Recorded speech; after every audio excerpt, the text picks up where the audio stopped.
Hello दोस्तों, कैसे हैं आप सब। आज का हमारा जो ये लेक्चर नंबर 6 है, इसका टॉपिक है objects, purpose and scope of the preamble of the भारतीय कॉन्स्टिट्यूशन। यानी कि भारतीय संविधान में प्रस्तावना का उद्देश्य, लक्ष्य और दायरा। तो आइए शुरू करते हैं। बात करते हैं इंट्रोडक्शन की। तो जो हमारा प्रीएम्बल है, यानी कि हमारी जो प्रस्तावना है, वो क्या करती है, एक आधार और एक एस्पिरेशन गाइडेंस हमें देती है कि हम कैसे काम करेंगे। तो वो क्या करती है, guiding principle and aspiration that underline the world's largest written constitution. यानी कि वो दुनिया के सबसे बड़े लिखित संविधान जो हमारा है, उसके बारे में हमें गाइड करती है। ठीक है, तो आइए अब शुरू करते हैं। लेकिन एक अपील। अब तुम लोग गलती से अगर नए हो तो सब्सक्राइब करो। वो जो लाल वाला बटन है उस पर अपने जीजा जी फेंक के मारो या फूफा जी, मुझे नहीं पता, बस क्लिक हो जाना चाहिए। तो दोस्तों, कैरी मिनाटी की बात आपने सुन ली होगी, इसे जरूर माने, नहीं तो ये बंदा आपको भी रोस्ट कर सकता है। अब बात करते हैं object of the preamble of the भारतीय कॉन्स्टिट्यूशन।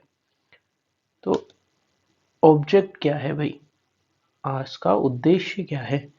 तो प्रस्तावना का प्राथमिक उद्देश्य क्या है, भारतीय गणराज्य के आदर्शों और लक्ष्यों की घोषणा करना। यह संविधान के व्यापक उद्देश्यों को स्पष्ट करता है, जो सभी नागरिकों के लिए न्याय, स्वतंत्रता, समानता और भाईचारे को सुरक्षित करना है। इन महान आदर्शों का उद्देश्य एक न्यायपूर्ण और समतावादी समाज का निर्माण करना है, जहां हर व्यक्ति सम्मान और स्वतंत्रता के साथ रह सके। प्रस्तावना एक लोकतांत्रिक और समावेशी राष्ट्र बनाने के लिए भारत के लोगों के सामूहिक दृढ़ संकल्प को दर्शाती है। यह सत्ता में बैठे लोगों के लिए एक अनुस्मारक के रूप में भी कार्य करता है, और उनके कार्य हमेशा संविधान के मौलिक मूल्यों के अनुरूप होने चाहिए।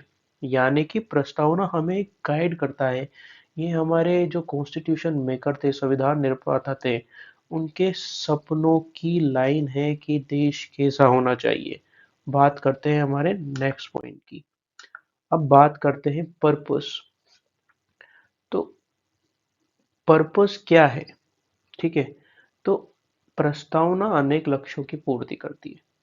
ठीक है, ये इंग्लिश में आप पढ़ सकते हैं, मैं हिंदी में इसे पढ़ के बता रहा हूँ। सबसे पहले सरकार उसके नागरिकों के लिए क्या करती है, एक नैतिक दिशा सूचक का काम करती है। ठीक है दोस्तों, ये क्या करती है, फर्स्ट काम एक नैतिक दिशा सूचक का। दूसरा उन सिद्धांतों की याद दिलाता है जिन पर राष्ट्र का निर्माण हुआ है।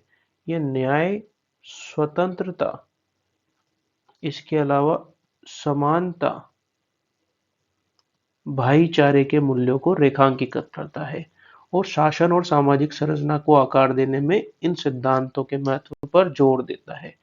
दूसरा क्या है, दूसरा मेन है कि प्रस्तावना नागरिकों के लिए प्रेरणा स्रोत के रूप में भी कार्य करती है, जो उन्हें एक न्यायपूर्ण और न्याय संगत समाज के लिए प्रयास करने का आग्रह करती है। यह व्यक्तियों को लोकतांत्रिक प्रक्रिया में भाग लेने और आम भलाई के लिए काम करने में भी प्रेरित करता है। तीसरा क्या करता है ये, थर्ड, संविधान की मूलभूत विशेषताओं का एक संक्षिप्त लेकिन व्यापक सारांश प्रदान करता है, जो संविधान के विभिन्न प्रावधानों की व्याख्या और समझने के लिए एक प्रमुख बिंदु के रूप में कार्य करता है। अब बात करते हैं स्कोप। स्कोप यानी क्या होता है, दायरा। तो the scope of the preamble is expensive, यानी कि प्रस्तावना का दायरा अत्यंत व्यापक है, व्यापक नहीं अत्यंत व्यापक है, क्योंकि ये पूरे संविधान के लिए दिशा निर्धारित करता है। यानी कि ये उन व्यापक लक्ष्यों और आदर्शों को स्थापित करता है जिनका राष्ट्र के शासन में अनुसरण किया जाना चाहिए। हम भारत के लोग भारत को एक प्रभुत्व संपन्न गणराज्य बनाने के लिए, या आपने कई बार पढ़ा होगा, तो हमसे मतलब हम सभी देशवासियों से, तो इसका दायरा बहुत व्यापक है। यह न्यायपालिका, विधायिका और सरकार की कार्यकारी शाखाओं को सूचित करता है, और उन्हें प्रस्तावना में निहित सिद्धांतों को प्राप्त करने की दिशा में काम करने की याद दिलाता है। तो दोस्तों इसका दायरा बहुत व्यापक है, क्योंकि यह अपने मूल्यों का पालन करते हुए विकसित हो रहे राष्ट्रीय लोकाचार को बेहतर ढंग से प्रतिबिंबित करने के लिए यानी कि प्रतिबिंब मतलब रिफ्लेक्शन करने के लिए संशोधन की अनुमति देता है। तो दोस्तों ये था हमारा object, purpose and scope of the preamble of the Indian constitution. तो अब बात करते हैं इसके सार की, इसका कंक्लूजन क्या है। तो इन कंक्लूजन हम बोल सकते हैं, द प्रीएम्बल ऑफ द भारतीय constitution serves as the foundational document that embodies the essence of the भारतीय रिपब्लिक। यानी कि जो हमारा एक दस्तावेज है जिसे हम संविधान बोलते हैं, इसका एक फाउंडेशन तैयार करता है जो भारतीय गणराज्य के लिए अत्यंत आवश्यक है। It declares the noble objective that serves as a source of inspiration. ये हमें एक मार्गदर्शक, एक प्रेरणा स्रोत के रूप में भी कार्य करता है। तो दोस्तों ये था हमारा लेक्चर नंबर 6। आपको ये लेक्चर कैसा लगा, वीडियो के एंड में कमेंट करके ज़रूर बताएं, और कैरी मिनाटी की बात को ज़रूर फॉलो करें। साथ ही अपने दोस्तों के साथ इस जानकारी को ज़रूर शेयर करें। मिलते हैं अगले वीडियो में। Thank you so much. जय हिंद।